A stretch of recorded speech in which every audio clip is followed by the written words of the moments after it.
unlike traditional mitral valve repair surgery in which the sternum is cut 10 centimeters and spread open. In endoscopic mitral valve surgery, the surgeon cuts open only a basic 5 centimeters below the nipple, and only 2 tiny incisions are made through which the surgical instruments and camera access. The tiny camera provides with a view of the diseased valve. A diseased or damaged valve is either oversized, misshapen, or it doesn't close properly, or it is too narrow, which allows blood to leak backwards, causing defect, leading to malfunctioning of the heart. A repair is necessary for the damaged portion. We remove the misshaped portion of the valve.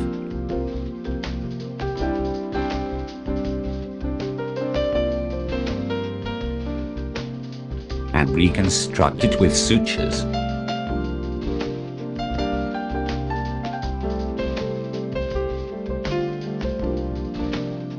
We insert an artificial ring to reduce its size. We sew the ring into place, and the valve now closes properly and the blood no longer leaks back. After the procedure, only a few tiny scars remain, instead of the 6 to 18 scars in the middle of the chest associated with traditional heart surgery.